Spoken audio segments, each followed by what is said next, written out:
Nós vamos ler apenas 5 versos.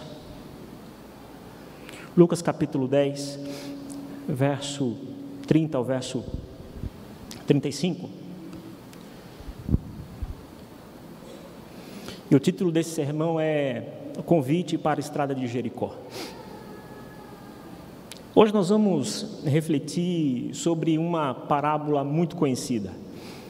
Eu tenho certeza que você já ouviu um sermão, ou você já leu, quem sabe, um devocional a respeito dessa parábola de Jesus. Por isso a minha pretensão aqui hoje não é trazer algo inusitado, novo, extraordinário, como o próprio Jesus, ele disse: todo mestre da lei que se torna discípulo no meu reino é como o dono de uma casa, que tira do seu tesouro verdades preciosas, tanto novas como antigas. As parábolas de Jesus, elas eram metáforas engenhosamente simples, que transmitiam lições espirituais muito profundas. Seus ensinamentos, eles eram repletos dessas histórias do dia a dia que Jesus, ele contava. Na verdade, Jesus, ele era mestre em contar histórias. Não existe verdade tão familiar ou uma doutrina tão complexa a qual ele não conseguisse dar uma nova profundidade, uma nova sabedoria contando uma simples história. Portanto, nós vamos refletir hoje em uma simples parábola / história que está aqui nesses versos, e eu convido você a ler junto comigo. Lucas capítulo 10, verso 30 ao verso 35. Jesus prosseguiu dizendo: certo homem descia de Jerusalém para Jericó e veio a cair em mãos de salteadores, os quais, depois de tudo lhe roubarem e lhe causarem muitos ferimentos, retiraram-se, deixando-o semi-morto. Casualmente descia um sacerdote por aquele mesmo caminho e, vendo-o, passou de largo. Semelhantemente, um levita descia por aquele lugar e, vendo, também passou de largo. Certo samaritano, que seguia o seu caminho, passou-lhe perto e, vendo-o, compadeceu-se dele. E, chegando-se, pensou-lhe os ferimentos, aplicando-lhes óleo e vinho e, colocando-o sobre o seu próprio animal, levou-o para uma hospedaria e tratou dele. No dia seguinte, tirou 2 denários e os entregou ao hospedeiro, dizendo: cuida deste homem, e se alguma coisa gastares a mais, eu te indenizarei quando voltar. Aqui a narrativa apresenta um homem, há quem diga que fosse um judeu, viajando a pé, como era de costume naquele tempo, entre 2 cidades, Jericó e Jerusalém. Jerusalém era a capital do povo de Deus, e ali estava o famoso templo de Salomão. Jericó era a 2ª cidade em importância ali na região da Judéia. Em Jericó moravam muitos sacerdotes e levitas, e de tempos em tempos eles iam até Jerusalém para participar ativamente do culto ali no templo. Jerusalém ficava aproximadamente a 1.000 metros acima de Jericó, a uma distância de mais ou menos 30 quilômetros. E aí você pode imaginar a distância de 30 quilômetros daqui a algum lugar. É mais ou menos como se fosse daqui da igreja até o aeroporto de Guarulhos. E aquele homem fazia essa viagem a pé. E quem viajava por essa estrada tinha que atravessar o deserto da Judéia. Ali era um local rochoso, um local inóspito, desabitado, e ali havia muitas cavernas, e nessas cavernas ali se escondiam bandidos, homens maus, assaltantes, criminosos. E foi justamente ao passar por aquele lugar, um viajante solitário, ele foi atacado, ferido, saqueado e jogado meio morto à beira do caminho. Algum tempo depois, descia por aquela mesma estrada um sacerdote. Eram tantos sacerdotes para cuidar do ritual do templo, em um só templo, que eles dividiram os sacerdotes em 24 turmas ou grupos, e cada turma atuava 2 semanas ali no templo. E esse sacerdote estava descendo. É bem provavelmente que o sacerdote ele houvesse deixado as suas funções lá no templo, estava voltando para a sua casa em Jericó. E ali ele observa um homem ferido à beira do caminho. Após uma rápida olhadela, ele apressa os passos e passa de largo. Um tempo depois, um levita também estava passando por aquele mesmo caminho. Ele também estivera lá no templo, servindo a Deus, e estava voltando para sua casa. Curioso, ele olha, ele para, ele contempla aquele homem ferido, semi-morto, mas ele também passa de largo. Esses 2 homens, sacerdote e o levita, eles serviam a Deus no templo, mas eles não sabiam o significado da palavra de Deus, que está em Oséias capítulo 6, verso 6, dizendo: misericórdia quero e não sacrifício. A lei estipulava que fosse prestado socorro até os animais até dos próprios inimigos. A lei também estipulava que eles tratassem os estrangeiros como se fossem eles mesmos. Mas ali estava um homem, um irmão, alguém da mesma religião, um judeu, e eles não prestaram socorro. Por que eles agiram dessa maneira? Talvez eles temessem que algo semelhante lhes acontecesse e ali eles ficassem. Ou, quem sabe, eles não queriam se envolver em um serviço desagradável. Ou então eles imaginaram que eles não tinham nada a ver com aquela situação e se desviaram. Mas na história, felizmente, um outro homem estava passando por ali. Era um estrangeiro, um odiado samaritano. Judeus e samaritanos não se bicavam muito bem. Na verdade, os judeus odiavam os samaritanos. Quando um judeu ele queria xingar alguém, ele chamava esse alguém de samaritano por não conseguir pensar em algo pior. Entre os judeus tinha uma frase, ou um ditado, ou uma máxima, que dizia que era muito melhor comer uma carne impura do que um pão que passou pela mão de um samaritano. E ali estava um estrangeiro. E se tinha alguém com razões para passar de largo daquele homem ferido, esse alguém era o samaritano. Mas ele não fez isso. Ele não fez, porque nós lemos aqui neste relato que ele se compadeceu. A Bíblia diz assim: olha, vendo, compadeceu-se dele. Ele foi o único que chegou perto daquele homem ferido. Ele logo reparou que fosse um judeu, mas esse alguém ferido era um ser humano, isso bastava para ele para prestar ajuda, auxílio. Com carinho, esse homem samaritano tratou das feridas daquele homem.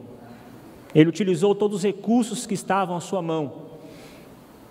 Ele teve compaixão em seu coração e tudo mais que surgiu daí que ele fez foi reflexo desse amor e dessa misericórdia que habitava em seu coração.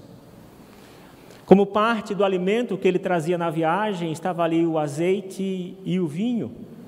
E no mundo oriental, quando não havia hospitais, farmácias, medicamentos como nós temos hoje, o vinho ele era utilizado para limpar as feridas e o azeite para suavizar a dor, ele utilizou essas coisas naquele homem ferido. Ele também pegou aquele homem machucado e colocou no seu próprio animal. E ele mesmo foi a pé puxando aquele animal vagarosamente para não machucar ainda mais aquele homem ferido. Chegando ali na hospedaria, o samaritano tratou aquele homem a noite todinha, velando sobre ele com muito carinho. Na manhã seguinte, o homem já estava melhor, então ele vai até o responsável daquela hospedaria, ele paga a sua diária, paga a diária daquele homem ferido e diz assim para aquele homem: olha, talvez este homem vai precisar ficar aqui mais algum tempo, quem sabe mais alguns dias, e você me conhece, eu sempre passo por aqui, então por favor cuide dele e gaste o que for necessário, e quando eu voltar, eu vou acertar a conta com você. Agindo assim, o samaritano, ele demonstrou ser uma pessoa realmente convertida. No seu espírito e em suas ações, ele demonstrava ser um homem temente a Deus e também a lei do seu Senhor. O judeu ferido nessa história, despojado, incapaz de ajudar a si mesmo, ilustra a nossa condição como pecadores. E aquele bom samaritano representa Cristo. Ellen White, em seu livro Parábolas de Jesus, ela diz assim: este samaritano representa Cristo. Nosso Salvador manifestou por nós um amor que o amor humano jamais pode igualar. Quando estávamos moídos e à morte, compadeceu-se de nós. Não passou de largo, não nos abandonou desamparados, nem nos deixou perecer sem esperança. Como judeu, ele fora vitimado pelos assaltantes, nós também fomos atacados pelas forças do mal. E Cristo, ao nos ver à beira da morte, ele não passou de largo. O seu coração se encheu de compaixão e ele se aproximou de nós. Ele chegou perto, na verdade, ele se tornou como um de nós. E arriscou a salvar-nos, embora nós fôssemos os seus inimigos. Em sua missão de salvar o ferido, o samaritano deu do seu tempo. E o Senhor Jesus nos concedeu 33 anos de uma vida perfeita.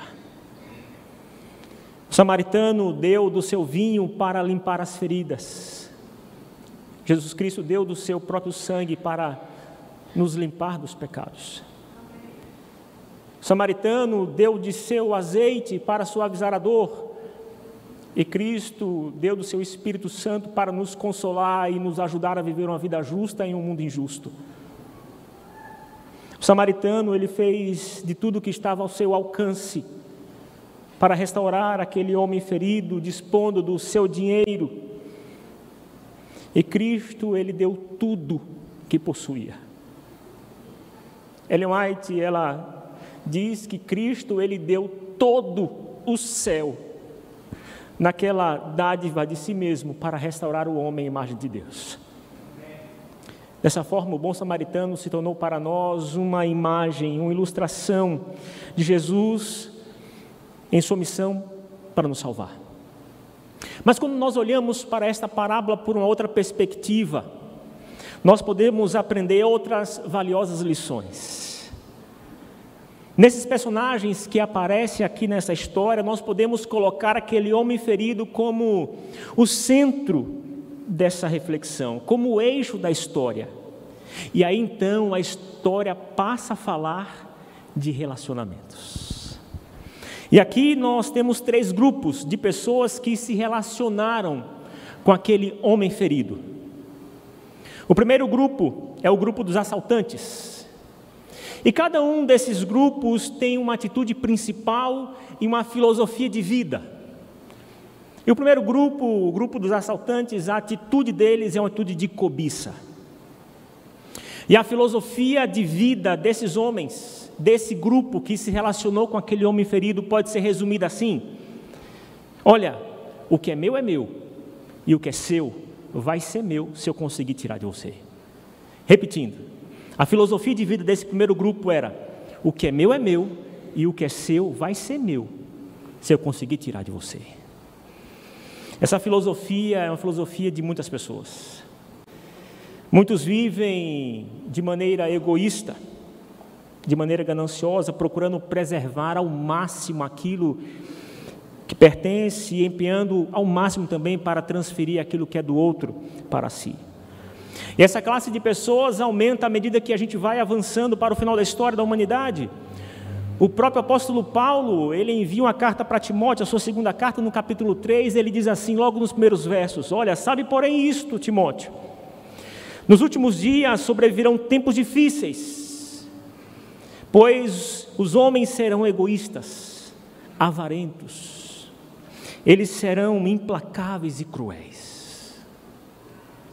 O segundo grupo é representado pelos religiosos, e aqui nessa história pelo sacerdote e pelo levita.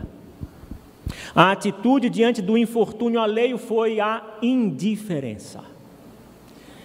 E a filosofia deste grupo pode ser resumida assim: o que é meu, e o que é seu vai continuar sendo seu se você puder manter. Repetindo, o que é meu, e o que é seu vai continuar sendo seu se você conseguir manter. Pode ser que nós não pertençamos ao primeiro grupo dos cobiçosos, mas muitos cristãos, muitos de nós, somos por vezes indiferentes à dor, indiferentes à tristeza e à infelicidade dos outros. A Ellen White, certa vez, escreveu assim: a desumanidade do homem para com o homem é o pior dos nossos pecados. Quantas vezes, até empenhados na obra de Deus, nos entusiasmando com novas metas, novos desafios, quem sabe novos projetos, alvos a alcançar, contudo fomos indiferentes para com as pessoas. Na verdade, irmãos, eu gostaria que você prestasse muita atenção no que eu vou lhe dizer agora. Nenhuma obra, nenhuma atividade, por mais sagrada que seja, vale mais do que um ser humano. Lembre-se sempre disso. E quando Ellen White comenta essa história, essa parábola no seu livro Desejar Todas as Nações, Ellen White diz que essa história, que aqui nós encaramos como uma parábola, foi real. Ela diz que essa história aconteceu. Algumas das parábolas que Jesus contou, ele mesmo inventou, ou foram inventadas por outras pessoas, mas essa história aqui foi uma história real. Além disso, ela diz, comentando sobre essa história, que aquele sacerdote e aquele levita estavam ali, naquele momento, ouvindo as palavras de Jesus sobre essa história. Interessante que tanto o sacerdote quanto o levita conheciam somente um pedacinho dessa história, a história a qual eles participaram. Mas agora eles estavam ali ouvindo toda a história. Jesus estava contando justamente tudo o que aconteceu. E ela continua dizendo, neste mesmo livro, que quando aqueles homens encontraram aquele homem semi-morto, ferido, jogado à beira da estrada, ela diz que todo o céu observava para ver se o coração deles seria tocado pela piedade diante da desgraça daquele homem. Que decepção! Eles passaram de largo. Irmãos, o céu nos observa.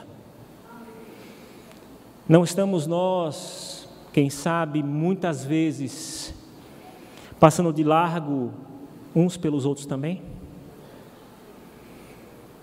O terceiro grupo é representado pelo bom samaritano.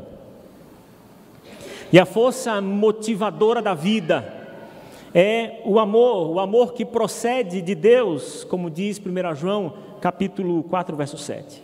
E quando esse amor é manifestado, claramente evidencia o coração de alguém convertido. E é esse amor que cumpre a lei.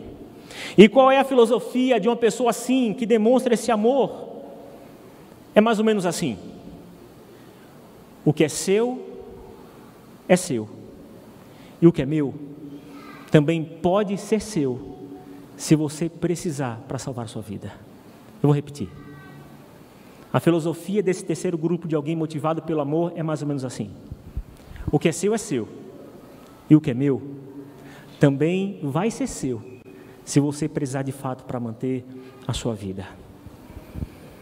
O meu vinho, o meu azeite, o meu animal, o meu dinheiro, a minha energia, o meu tempo serão seus, se de fato você precisar. Aquele que vive sem levar a Deus em conta, busca apenas os seus próprios interesses. Mas aquele que busca agradar a Deus, ele se preocupa com o outro, se compromete com o outro. E ele estende o seu raio de ação para além de si e dos seus.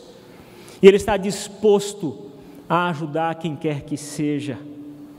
E essa qualidade de amor, ela é de origem celeste. E ela só é encontrada em um coração que de fato é convertido. Ellen White diz que quando o eu está imerso em Cristo, o amor, ele brota espontaneamente. Essa parábola / história, ela foi contada para responder a uma pergunta: quem é o meu próximo? Jesus, ele mostrou que o nosso próximo não significa unicamente alguém da mesma fé ou, quem sabe, alguém da mesma igreja a que pertencemos. Não faz diferença. Nenhuma referência à cor, nenhuma referência à raça, à distinção de classe. Nosso próximo é todo aquele que precisa de ajuda, seja ele quem for. Para terminar a minha reflexão, eu queria perguntar para você: qual é a sua filosofia de vida? É a dos assaltantes? É a dos cobiçosos? Ou é a do bom samaritano? Qual é a força motivadora da sua vida? Seria a indiferença, a cobiça ou o amor? É bem verdade que, como seres humanos e pecadores que nós somos limitados. Nós somos limitados no tempo, nos recursos, nas capacidades. E é bem verdade que nós não podemos ajudar a todo mundo, mas podemos ajudar alguém. É verdade que nós não podemos fazer tudo, mas nós podemos fazer algo. Pense bem. Existe hoje, quem sabe agora, alguém próximo a você que está precisando mesmo, de algo que você possa dar. Quem sabe fazer talvez um simples conselho, talvez uma palavra amiga, talvez um abraço, uma conversa, quem sabe um estudo bíblico. Talvez este alguém esteja precisando de um par de sapatos, um cobertor, uma peça de roupa, talvez um pouco de alimento, quem sabe um pouco de dinheiro, algum dinheiro que você possa dar. Eu gostaria de terminar dizendo que você também pode ser um bom samaritano. Não passe de largo. Se aproxime, porque o céu, ele observa. Que Deus abençoe todos vocês. Queria convidá-los a ficar de pé para nós orarmos.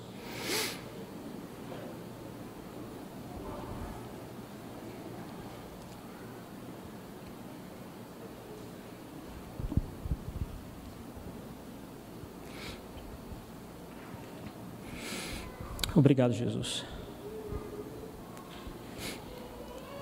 por ter dado tudo por nós. Deixou o céu, deixou a glória, se tornou como um de nós, deu a sua vida.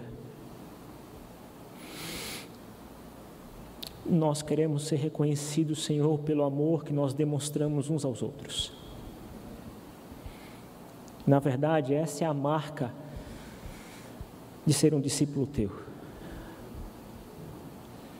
Nos ajude, Senhor, a superar os desafios, os preconceitos.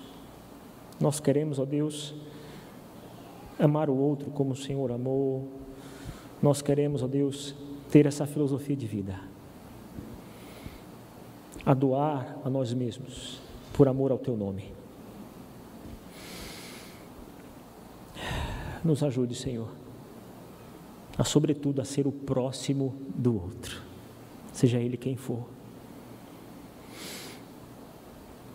E que nessa doação e que nessa dádiva, o teu amor seja reconhecido em tua igreja, aqui nessa igreja, a Igreja Central Paulistana. Continue derramando a tua graça, da tua misericórdia, do teu amor e de um coração servidor sobre todos nós. Em nome de Jesus. Amém.